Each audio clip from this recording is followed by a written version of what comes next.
Hi everyone welcome back. ನೀವು ನೋಡ್ತಿದ್ದೀರಾ student solution YouTube channel. Official notification ಬಂದಿದೆ. ರಾಜ್ಯ state commission for SC ST tribes Bengaluru.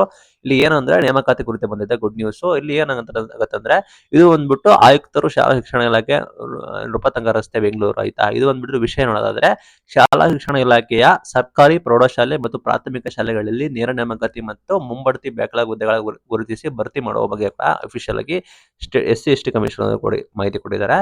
ಮೇಲ್ಕಂಡ ವಿಷಯಕ್ಕೆ ಸಂಬಂಧಿಸಿದಂತೆ 1978 ರಿಂದ 2003 ರಾಜ್ಯದಲ್ಲಿ 4 ವಿಭಾಗೀಯ ಕಚೇರಿಗಳು ಸಹ ನಿರ್ದೇಶಕರು ಹಾಗೂ 2003ನೇ ಸಾಲಿನ ರಾಜ್ಯದ 35 ಶೈಕ್ಷಣಿಕ ಜಿಲ್ಲೆಯ ಉಪನಿರ್ದೇಶಕರಿಗೆ ಸರ್ಕಾರಿ ಪ್ರೌಢಶಾಲೆ ಮತ್ತು ಪ್ರಾಥಮಿಕ ಶಾಲೆಗಳಲ್ಲಿ ನೇರ ನೇಮಕಾತಿ ಮತ್ತು ಮುಂಬಡ್ತಿ ಮಾಹಿತಿಯನ್ನು ಆಯೋಗಕ್ಕೆ ಸಲ್ಲಿಸಲು ಉಲ್ಲೇಖ ಮಾಡಿಲ್ಲ ಆದೇಶ ಮಾಹಿತಿ ಅಂತ ಮಾಹಿತಿ ಬಂದಿದೆ. ನೇರ ನೇಮಕಾತಿ ಆಗಿರೋದು ಮತ್ತೆ ಮುಂಬಡ್ತಿ ಮಾಹಿತಿಗಳನ್ನ ಸಲ್ಲಿಸೋದಕ್ಕೆ ಹೊರಟಿದೆ.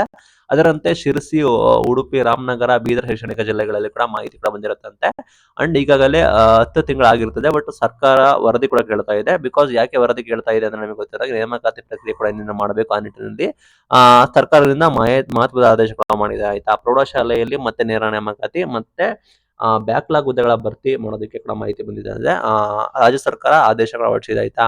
ಶಾಲಾ ಶಿಕ್ಷಣ ಇಲಾಖೆ ಬಂದ್ಬಿಟ್ಟು ಸರ್ಕಾರಿ ಪ್ರೌಢಶಾಲೆ ಮತ್ತು ಪ್ರಾಥಮಿಕ ಶಾಲೆಗಳಲ್ಲಿ ನೇರ ನೇಮಕಾತಿ ಮತ್ತೆ ಮುಂಬಡ್ತಿ ಬ್ಯಾಕ್ಲಾಗ್ ಹುದ್ದೆಗಳನ್ನ ಗುರುತಿಸಿ ಭರ್ತಿ ಮಾಡಬೇಕು ಅಂತ ಕೂಡ ಮಾಹಿತಿ ಬಂದಿದೆ. ಆ ಆದೇಶ ಕೂಡ ನೀವು ನೋಡಿದ್ರೆ ಅಫಿಷಿಯಲ್ ವೆಬ್ಸೈಟ್ ಅಲ್ಲಿ ಕೂಡ ನಿಮಗೆ ನೋಡಬಹುದು ಅಫಿಷಿಯಲ್ ನೋಟಿಫಿಕೇಶನ್ ನ.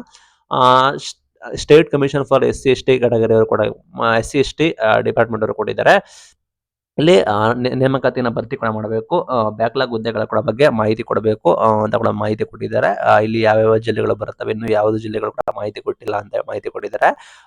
10 ತಿಂಗಳು ಆಗಿದ್ರು ಕೂಡ ಸರ್ಕಾರಕ್ಕೆ ವರದಿ ಕೊಟ್ಟಿಲ್ಲ. ಆದಷ್ಟು ಬೇಗ ವರದಿ ಕೊಡಬೇಕು ಅಂತ ಹೇಳಿ ಮಾಹಿತಿ ಕೂಡ ಬರ್ತಿದೆ.